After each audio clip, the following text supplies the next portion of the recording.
சிவாய நமக. ஓம் சிவமகாவாழைச்ச திருவடிகள் போற்றி. அன்பினால் உயர்நிலையாய் ஆட்கொள்ளப்பட்டு அன்பால் ஆழ்ந்த சபைதனை கொண்டிருக்கின்ற சித்தனே, அன்பால் ஆளப்படுகின்ற உயர் சபைதனை கொண்ட சித்தனே, உம்மை வாழ்த்த அகமகிழ்வோடு சௌந்தரநாயகி என்று அழைக்கப்படுகின்ற தேவிதானும் சத்தியவாகீஸ்வரன் என்று அழைக்கப்படுகின்ற ஈசனோடு அன்பில் என்று அழைக்கப்படுகின்ற தலம், அது அன்பில் ஆழ்ந்த துறை என்று அழைக்கப்படுகின்ற மறுநாமமும் கொண்டு இருக்கின்ற உயர் தலத்தில் அமர்ந்திருப்பவளாய் உம்மை வாழ்த்த உம்முடைய உயர் தரமான நூல்தனில் அமர்ந்திருக்கின்றோம். வினை பகிர்வு நிலை அது விளைவு பகிர்வு நிலையாக ஒவ்வொருவருக்குள்ளும் நடந்து கொண்டுதான் இருக்கும். அவ்வினை தீவினையும் நன்வினையும் இரு நிலைகளும் இருக்கும். இரு நிலைகளும் ஒவ்வொருவருக்கு எங்கிருந்து வரும், எப்பொழுது வரும், எவரால் வரும் என்பதெல்லாம் எவரும் அறிவதில்லை. ஆனால் வருமாயின் அதற்கு காரணம் அவர்களே. இது எவ்வாறென்றால் சித்தா, அது மிக எளிய நிலைதான். ஒருவன் எவ்வித எண்ணத்தில் இருக்கின்றானோ அவ்விதம் எண்ணம் கொண்ட தலத்திற்கே அவன் செல்கின்றான். அவ்வாறு இருக்கின்ற பொழுது அவனுக்கு எக்கர்மவினை இருக்கின்றதோ அக்கர்மவினையின் எண்ணங்களே அவனுக்குள் உதிக்கும். அவ்வாறு அவனுடைய கர்ம வினையின்பால் ஒரு எண்ணம் வரும். அவ்வெண்ணத்தின்படி ஒரு நிலைகளை செய்கின்றான். அதன் மூலமாக ஒரு வினைகள் வருமாயின் நிச்சயமாக அதுபோன்ற நிலைக்கு காரணம் அவர்களே. இதுபோன்று ஒருவருக்கு வெவ்வேறு நிலைகள் சபை நாடி வந்தவர்கள் உள்ளுக்குள் இருக்கின்ற ஒவ்வொரு மாந்தர்களுடைய நிலைகள், இவ்வு உலகமதில் இருக்கின்ற எம்மாந்தர்களை எடுத்துக்கொண்டாலும், அது மட்டுமல்லாது தேவாதி தேவர்களையும் சித்தர்களையும் கூட எடுத்துக்கொண்டாலும் ஒவ்வொருவர்களுக்கும் ஒரு வினை கண்டிப்பாக இருக்கும். அது நன்மையாக இருக்கலாம், தீமையாக இருக்கலாம். அவர்கள் நல்மாந்தர்கள், நல் தேவர்கள், நல் சித்தர்கள் நன்னிலை கொண்டவர்களையே நாடுகின்றார்கள். தீநிலை கொண்டவர்களை அவர்கள் நாடுவதில்லை. அவ்வாறு ஒரு தீநிலை கொண்டவனை ஒரு தேவனோ ஒரு சித்தனோ நாடுகின்றான் என்றால் அவன் தீநிலை கொண்டவன் என்று வெளியில் தெரிந்தாலும் அவனுக்குள் ஏதோ ஒரு நல்நிலை இருக்கின்றது. ஒரு சித்தர்களையே ஆகர்ஷிக்கக்கூடிய ஒரு நற்பயனை அவன் என்றோ எப்பிறவியிலோ செய்திருக்கலாம். அது இப்பிறவிதனில் விளைந்து அவனுக்கு நன்மைதனை கொடுத்து கொண்டு அவனை நோக்கி ஒரு சித்த கணத்தை தேவகணத்தை இழுத்து அமர வைத்திருக்கின்றது.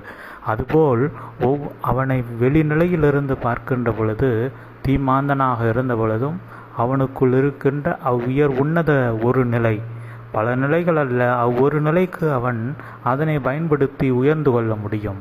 அவனுடைய ஒட்டுமொத்த கர்ம தீ வினைகளையும் அதன் ஒரு நன்னிலைகளை வைத்து ஒருவர் அழித்து கொள்ள முடியும். எனவேதான் உரைக்கின்றோம், 1000 நன்மைகள் செய்வதை விட ஒரு நன்மையை 1000 நன்மைகளுக்கு சமமான ஒரு பெருநிலையாய் செய்து கொள்ளுங்கள்.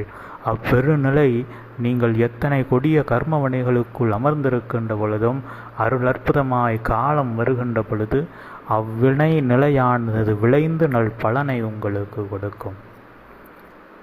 அதேபோல்தான் தீநிலைகளும். தீநிலைகளை அவ்வாறு செய்துவிட்டால் அது தீய பலனானது விளைந்து பலன் தருகின்ற பொழுது அது தரும். எனவே இரு நிலைகளையும் வைத்து எந்நிலை வேண்டுமென்று அவ்வழியில் இன்று செயலாற்றி கொள்ளுங்கள். இன்று பெரும் நிலை கொண்ட நல்லதை செய்வீர்கள் என்றால், ஒரு தர்மத்தை செய்வீர்கள் என்றால் அதற்கு நிச்சயமான பலன் அது முதிர்வடைகின்ற காலத்தில் உங்களுக்கு கிடைக்கும். இன்று நன்மை செய்துவிட்டோம், நாளை எமக்கு நடக்கவில்லை என்றால் அது எவ்வாறு நடக்கும்? விதை விதைத்தால் நாளை அறுவடை செய்துவிட முடியுமா? அதையும் செய்வதற்கு வழி உண்டு. ஒரு உயர்நல் தவ ஆற்றல் கொண்டவர் இவ்விதையை விதைத்து அது அன்னொடியே மரமாக மலர வேண்டும் என்றால் நிச்சயமாக அது வளர்ந்து நின்று உயர்நல் நிலையாக பலனை கொடுக்கும். அதற்கு அத்தனை தவ ஆற்றல் வேண்டும். அந்நிலை அதுபோல் ஒருவர் இன்று நன்மை செய்து நாளையே எமக்கு அதற்கு பலன் கிடைக்க வேண்டும் என்றால் நீங்கள் செய்கின்ற நன்மையினுடைய பலனானது உங்களுக்குள் இருக்கின்ற தவ ஆற்றலை பொறுத்து அது தீர்மானிக்கப்படும். பெருநிலை கொண்ட தவங்களும் பெருநிலை கொண்ட ஆற்றலும் நீங்கள் விதைக்கின்ற விதையினுடைய தன்மையும் பொறுத்தே அங்கு யாவையும் தீர்மானிக்கப்படுகின்றது. விதையென்று உரைப்பது நீங்கள் விதைக்கக்கூடிய கர்ம வினைகள். அது நன்மையாக இருக்கலாம், தீமையாக இருக்கலாம். இரு நிலைகளில் எதனை விதைத்தாலும் அதனை உங்களுடைய கர்ம வினை உங்களுடைய தவ நிலையின் பால் அதனை விதைக்கின்ற பொழுது அற்புதமாக அவற்றின் பலன் கிடைக்கும். அதனை தான் சிவசபையும் எடுத்துரைத்து கொண்டிருக்கின்றது.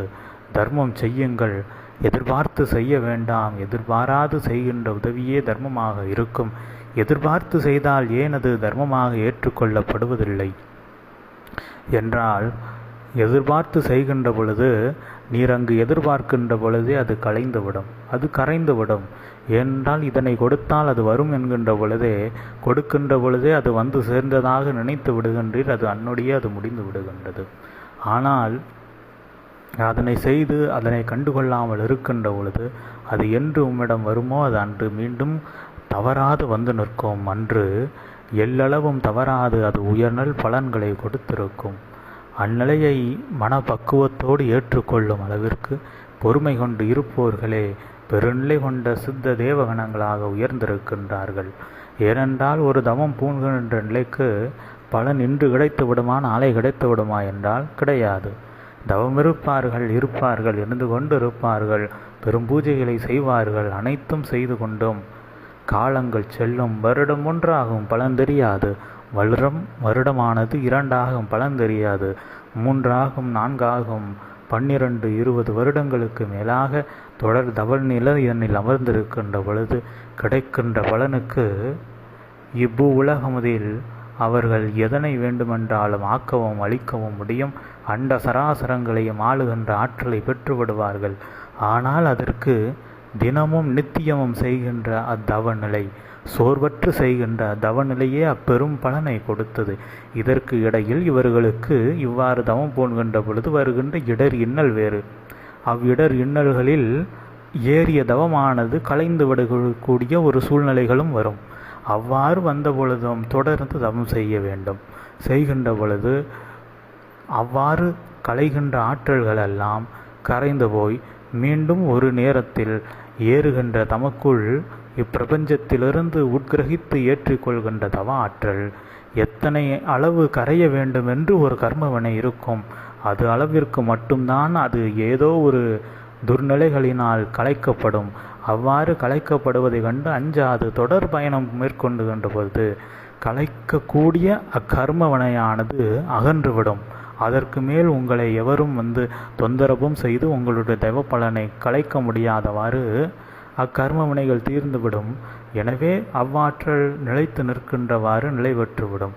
பின்பு யாவருக்கும் பலனளிக்கின்றவாறு நீங்கள் நினைத்தால் அவ்வாற்றலை வைத்து சேவை செய்யலாம்.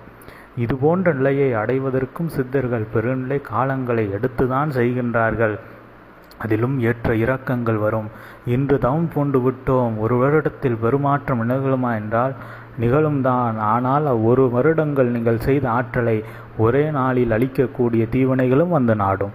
அவ்வாறு வருகின்ற நிலைகளை எல்லாம் பொறுமையாக அங்கும் இங்கும் அலைவாயாது செல்கின்ற பொழுது நிச்சயமாக அனைத்து தீய கர்மவினைகளும் ஒவ்வொரு நாடி அது முதலில் அவர்களை வீழ்த்தும். பின்பு அதிலிருந்து எழுந்து நிற்பார்கள். பின்னர் அவருடைய தவ ஆற்றல் அதிகரிக்கும். ஆனால் இம்முறை வரக்கூடிய வீழ்த்துதல் நிலை கொண்ட ஆற்றலுக்கு வீழாது. ஒரு சிறிய ஒரு தாக்கத்தை மட்டும் அவர்களுக்குள் தீய நிலையை ஏற்படுத்தும். பின்பு அதிலிருந்து மிக எளிய நிலையாக அவர்கள் இறங்குகின்ற பொழுது உள்ளுக்குள் எல்லளவு கூட துளியும் தளர்வுடாத மனம் இருப்பதினால் மீண்டும் தவம் செய்கின்ற பொழுது ஆற்றல் பெருகி கொண்டிருக்கும். தொடர்ந்து ஏறிக்கொண்டே இருப்பார்கள். ஒரு காலத்தில் எவரும் எட்ட முடியாத உயர்நிலைக்கு எட்டி விடுவார்கள். அந்நிலையிலேயே இன்று சித்தனும் அமர்ந்திருக்கின்றான். சிவசூட்சம நூலாக அமர்ந்திருக்கின்றான். அந்நிலை கண்டு சித்தனே உம்மை வாழ்த்தி மனம் மகிழ்கின்றோம். உம்முடைய சபை உயர் தேவ சபையாக இருக்கின்ற வாழை சித்தனுடைய சபையை அழிக்க முடியுமா என்ற ஒரு கேள்வி. அதற்கு பதிலும் யாமே உரைக்கின்றோம். இச்சபையை அழிப்பது ஒரு ஆசான் என்றால் அழித்து விடலாம். சபையில் இருக்கின்ற அனைவரையும் ஆசானாக வைத்திருக்கின்றான். எவ்வாறு அழிக்க முடியும்? அல்லது ஒரு தளத்தில் சபை இருந்தால் அழித்து விடலாம். சபை சித்தன் கால்பட்ட தடங்களெல்லாம் சபையாக இருக்கின்றது. சித்தன் நினைக்கின்ற தளமெல்லாம் சபையாக மாறிக்கொண்டிருக்கின்றது என்கின்ற பொழுது ஒரு சுவர்தனில் இருக்கின்ற ஒரு கல்லை எடுத்தால் அச்சுவர் இடிந்து விடுமா என்றால் இல்லை. அல்லது அச்சுவரையில் எங்காவது மிக பலவீனமான நிலை இருக்கும். அதனை தகர்த்தெறிந்தால் ஒட்டுமொத்த சுவரும் வீழ்ந்துவிடும் என்று அதனை அழித்தால் அந்நிலைக்கு அச்சுவர் அசைந்து கொடுக்கலாமே தவிர, இங்கு சபையானது அதுபோன்று ஒரு எளிய சுவர் நிலையாக அல்லாது, ஒரு கல்லை எடுத்தால் அக்கல் செய்ய வேண்டிய பணியை வேறொரு கல் செய்யும். இதுபோல் ஒவ்வொரு நிலையாக சபையினுடைய அனைத்தும் ஒவ்வொரு கற்களாக வைத்து அடுக்கப்பட்டவை. ஒரு கல் இல்லை என்றால் அவ்விடத்தை நிரப்புவதற்கு வேறொரு கல்லும் நம்மிடம் இருக்கின்றது. அதுபோல் ஒரு இடத்தில் பாதிப்பென்றால் அவ்வித இடத்தினுடைய ஆற்றலை சமபங்காக பிரித்து வேறொரு தளங்கள் அதனை நிவர்த்தி செய்கின்றவாறு சபை வடிவமைக்கப்பட்டிருக்கின்றது. இது எதற்காக என்றால், இதற்கு முன்பு இருந்த அனைத்து சபைகளும் அனைத்து சங்கங்களும் உயர்நிலையாய் தளர்வுற்று அழிந்ததின் நோக்கம் அவற்றினுடைய ஆற்றல் ஒரு தளத்தில் இருந்தது, ஒருவர் கையில் இருந்ததால் அது அழிந்துவிட்டது. இன்று ஒருவன்தான் இருக்கின்றான், ஆனால் பலருக்குள் இருக்கின்றான். அப்பலருக்குள்ளும் அவன் சபையாக இருக்கின்ற பொழுது அவனை எவ்வாறு வீழ்த்த முடியும் என்கின்ற நிலையில் உயர்நல் நிலையாய் வாழை சித்தன் என்பவன் ஒருவனே. அவ்வாழை சித்தன் இன்று யாவருக்குள்ளும் சென்று யாவரையும் வாழை சித்தனாக மாற்றி கொண்டிருப்பதால் இச்சபை எக்காலத்திலும் வீழ்த்த முடியாது. ஒன்று. மற்றொன்று நிலை, இதனை அழிக்க வேறொருவர் தவம் பூண்டு வந்து இச்சபையை 11,000 யுகம் தவம் இருந்தான். யாம் 22,000 யுகங்கள், இதனை விட 2 மடங்கு அதிகமாக தவம் இருந்து இச்சபையை அழிக்க வருகின்றோம் என்று ஒரு தீநிலை கொண்டவன் தவம் இருக்கின்றான் என்றால் அழிக்க முடியுமா சித்தா? முடியாது. ஏனென்றால் அவன் 22,000 யுகங்கள் தவம் இருக்கின்ற பொழுது சபை 22,000 யுகங்கள் பெரும் தவ ஆற்றலை பெருக்கி கொண்டிருக்கும். எனவே அவன் தவம் முடிந்து வந்து நிற்கின்ற பொழுது சபையை அழிக்க நினைத்தாலும் அவன் எத்தனை காலங்கள் தவம் இருந்தானோ அத்தனை காலங்களில் சபையில் உட்கிரகிக்கப்பட்ட ஆற்றலை மட்டும்தான் அழிக்க முடியுமே தவிர, சபையில் இருக்கின்ற எவ்வித முழுநிலை ஆற்றலையும் எத்தனை அரக்கர்களாலும் எத்தனை தீநிலை கொண்டவர்களாலும் அழிக்க முடியாது. அதுபோல் இச்சபையில் ஒருவர் தவம் இருந்து, ஒரு தீநிலை கொண்டவன் தவம் இருந்து அழிக்க வந்தால் அழிக்க முடியாது. எண்ணிலா நபர்கள் தவம் இருந்து அழிக்க வந்தால் அழிக்க முடியுமா என்றால், சபையில் எண்ணிலா நபர்கள் சபைக்காக தவம் இருந்து கொண்டிருக்கின்ற பொழுது எத்தனை கோடி தீயவர்கள் சேர்ந்தாலும் அதற்கு நேர் எதிரான கோடிக்கணக்கான எண்ண முடியாத பல நல் ஆன்மாக்கள் சபைக்காக தவம் இருந்து கொண்டிருக்கின்ற பொழுது, அவற்றினுடைய ஆற்றலை சபைக்காக தாரை வார்த்து கொண்டிருக்கின்ற பொழுது நிச்சயமாக எக்காலத்திலும் சபை அழிக்கப்படாது. சபை மாறிக்கொண்டிருக்கும். நிச்சயமாக சபை ஒவ்வொரு பரிமாணமாக மாறிக்கொண்டிருக்கும். அவ்வாறு மாறத்தான் செய்யுமே தவிர இச்சபை எக்காலத்திலும் ஆளாது என்பதை யாம் இக்காலை வேலைதனில் எடுத்து இயம்பியதில் மனமகிழ்ந்து நிற்கின்றோம். சித்தனே, உம்முடைய சபை என்றும் வீழாத சபையாய், அனைவருக்குள்ளும் இருக்கின்ற கலிதனை வீழ்த்திய உயர் சபையாய் இருக்கும் என்ற நிலைதனையும் எடுத்து இயம்பி அன்பினால் உயர்நல் சபைதனை கட்டமைத்த சித்தனே, அன்பில் ஆழ்ந்த துறை என்று அழைக்கப்படுகின்ற தளத்தில் இருக்கின்ற தேவியாய் உம்மை வந்து வாழ்த்தியதில் மனமகிழ்ந்து அமர்கின்றோம். ஓம் அகதீஷாய நமக. ஓம் சிவமகா வாழை சித்திர திருவடிகள் பற்றி.